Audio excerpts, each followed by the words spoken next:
What up, guys? So I recently bought a 87 325E, and I hate the front and rear bumper. And I was thinking, oh, maybe I can get an M-Tech bumper, but I found out that you can tuck the bumpers. And I was looking online, you can't really find anything that's very specific on it. So I'm going to be tucking both bumpers.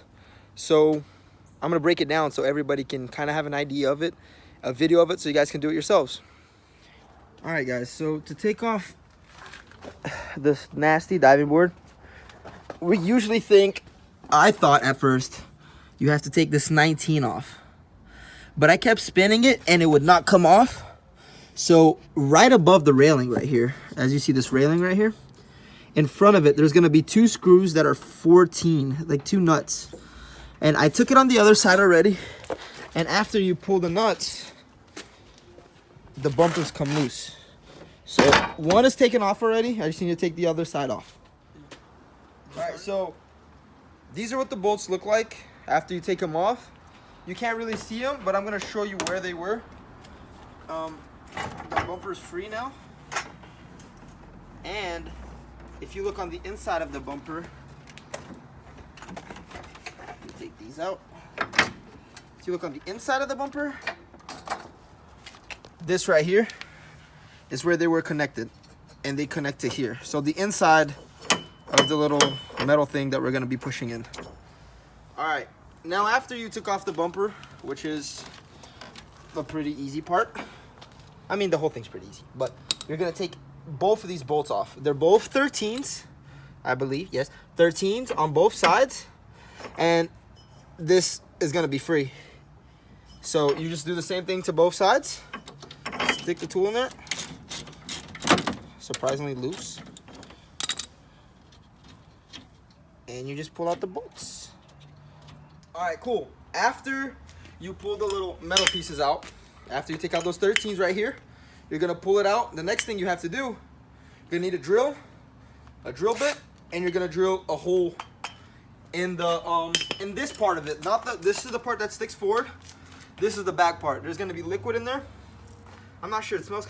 I did it to the other one. It smells kind of like WD-40. It's like some grease. I don't know what it is, but you're gonna drill it to get all that liquid out, because and then you can push it in, because there will be no pressure inside.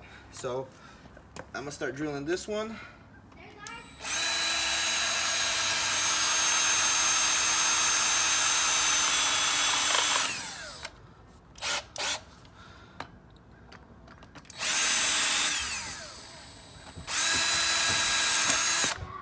All right, I drilled both of them. This one had a lot of this liquid inside of it, and it's still dripping. This one didn't have anything. So after you do this, the next step is to push it in. You're gonna wanna push it in. All this is supposed to go in. How I'm gonna do this, I'm probably gonna use a jack stand. I'm still debating on how I'm gonna do this to push the pressure inside. All right, cool. Mine, I already brought down, because it took me like 45 minutes. But these are really, this one was really annoying. The other one was really easy.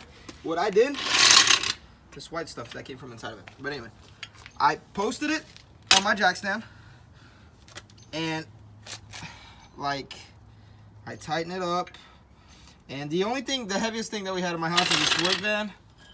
This is, I don't recommend it. If there's a different way you could do it to bring the pressure down.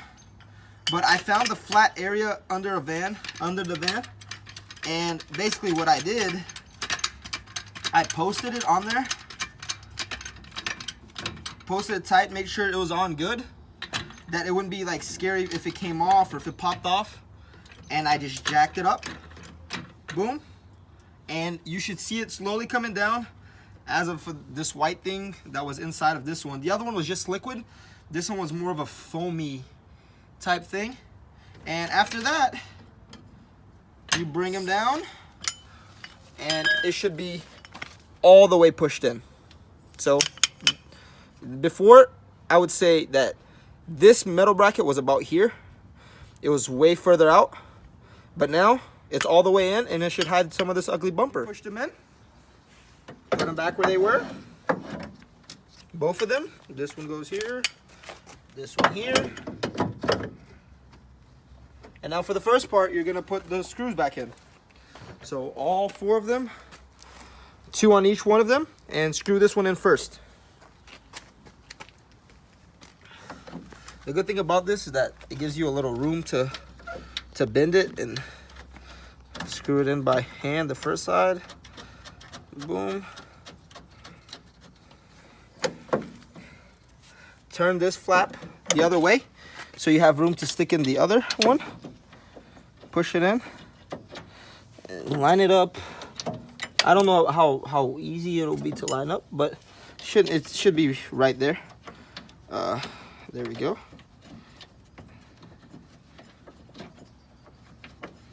Now you're gonna tighten them with the screw.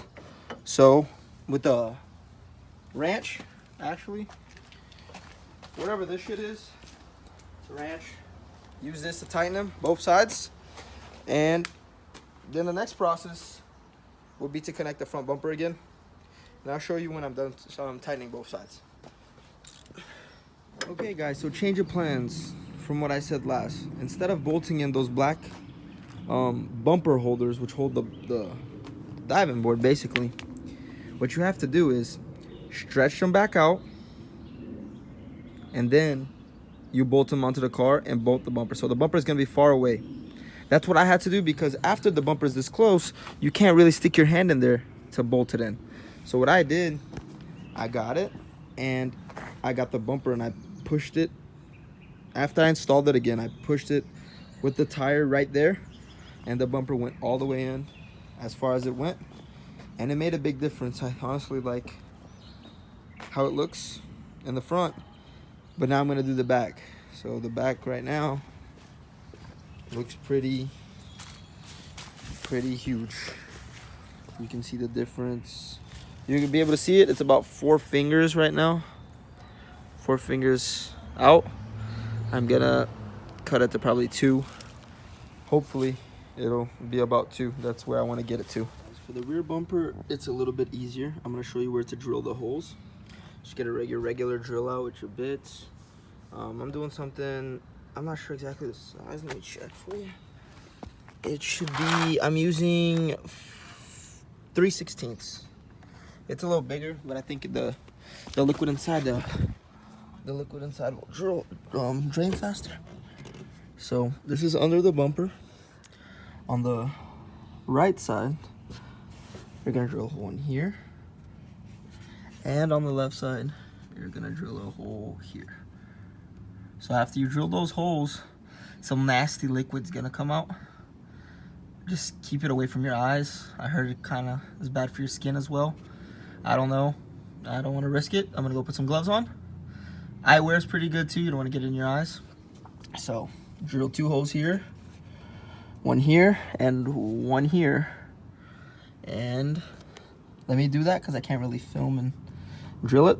And I'll keep you guys updated. Okay. Drill that hole. You see that nasty liquid? It kind of flew all over me. You can see it on the floor there too. And now this one right there. And now that liquid's coming out. And now it's pretty easy. I'm just gonna back the car up to that tire and push a little bit, and hopefully the bumper will go in a little bit. So right now we're at like about 4 fingers or so. Trying to get that way smaller than that because I kind of don't like how that looks too much, but it's whatever. Let's see if it works. All right, so now I'm gonna attempt to push the tire back. I mean, put the bumper back with the tire here. I don't know, it's still leaking a little bit of fluid. You just need to put a lot of pressure on it. Oh crap. Well, that worked. It tucked in a little bit. Well, let's see if this side will go in.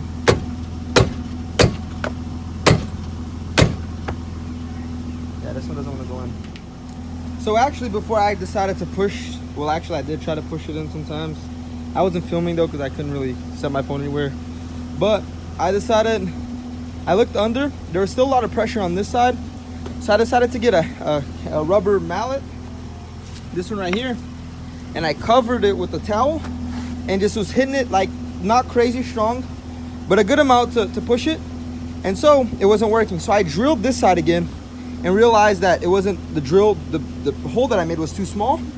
Now it's bigger, so I decided to put more pressure on it, and it's like, I don't know if you see it going in, but it's going in a lot easier now.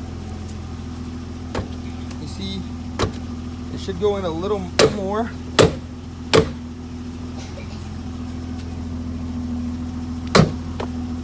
I think I can still push it a little bit more to get it inside a little bit further in. Because I don't know if in the beginning you saw it was at 4 fingers. Now it's about 3. It went in about, let's say, 1 inch, which is not very significant, but honestly, anything helps. I think I might be able to push in a little bit more as it drains out still. But I feel like now I'm gonna need a bit more pressure. So I'm gonna try to back it up on the tire again and see how that does. So after I backed the car in to that, it was at 4 fingers at first, went to 3. Now it's sitting pretty flush at 2, all the way around, and looks way better. That, now if you go over to the front, this one, that. So, yeah, I hope you guys enjoyed it. I hope I broke it down to you guys enough with enough detail. It came out pretty good. I'm pretty happy with it. Of course, it isn't like having an M-Tech bumper, which is expensive as shit, but until I get one or find one for a good price, I'm pretty happy with what it's looking like front and back. Look at that. You may push your light out a bit, but now you gotta do is just put that bad boy back in. There it is.